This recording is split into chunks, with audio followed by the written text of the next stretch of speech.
Poltekkes Kemenkes Palembang. Kali ini aku akan membahas tentang pubertas dan kesehatan reproduksi pada remaja perempuan. Let's enjoy this video. Nah, sebelumnya apa sih pubertas itu? Pubertas adalah masa transisi atau masa peralihan dari anak-anak menuju proses dewasa.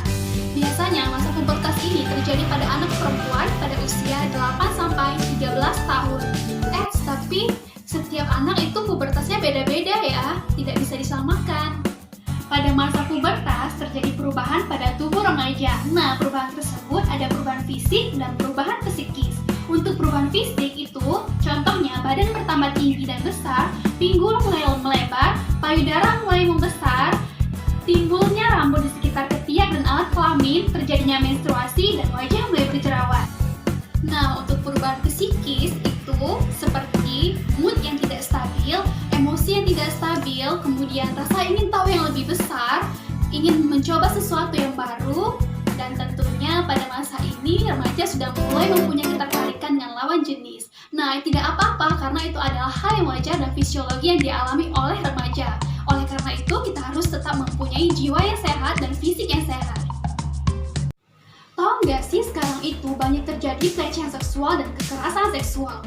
Nah, sebagai wanita, apalagi remaja ya, kita harus tahu bagian-bagian tubuh apa saja yang tidak boleh disentuh oleh orang lain kecuali dari kita sendiri ataupun ibu kita.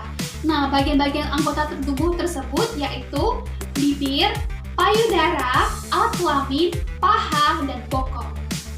Nah, ingat ya, jika bagian-bagian anggota tubuh tersebut dipegang oleh orang lain tanpa seizin kita sebagai perempuan harus berani untuk melawan orang tersebut dan melaporkannya kepada pihak yang berwajib. Nah, bagaimana? Sudah tahu kan bagian-bagian anggota tubuh yang tidak boleh dipegang oleh orang lain selain diri kita sendiri? Oke, sekarang kita akan membahas tentang menstruasi. Apa sih menstruasi itu? Menstruasi adalah proses luruhnya dinding rahim yang mengandung pembuluh darah karena tidak dibuahi oleh sperma. Biasanya siklus menstruasi ini terjadi 28-35 hari.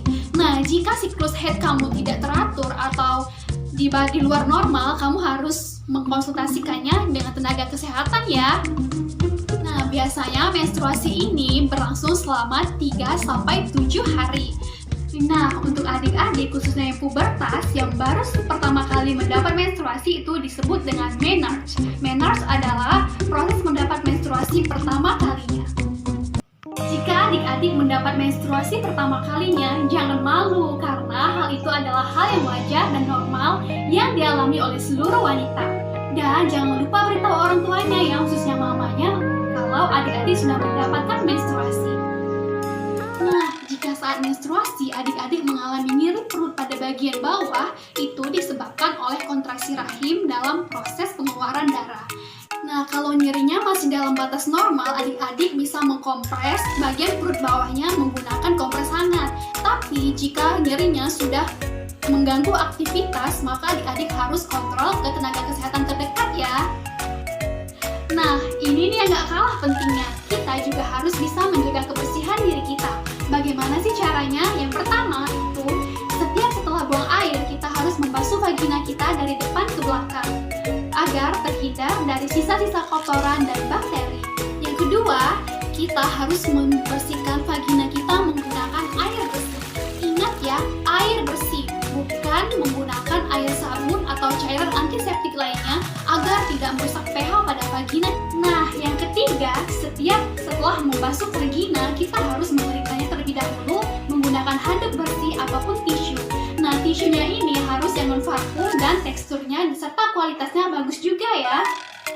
Yang keempat, kita dianjurkan untuk menggunakan celana dalam yang berbahan dasar menyerap seperti bahan katun agar daerah vagina kita tidak lembab dan tidak ada bakteri yang berkembang biak di sana.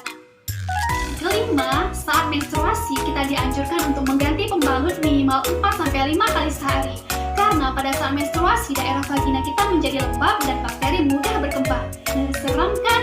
Nah, jadi ingat ya, selalu ganti pembalut minimal 4-5 kali dalam sehari saat menstruasi. Jangan lupa cuci tangan ya sebelum dan setelah mengganti pembalut. Nah, bagaimana nih? Udah tahu kan tentang pubertas dan kesehatan reproduksi pada remaja perempuan? Semoga video ini bermanfaat ya. Tetap jaga kesehatan dan jaga kebersihan diri. Remaja sehat, remaja bahagia.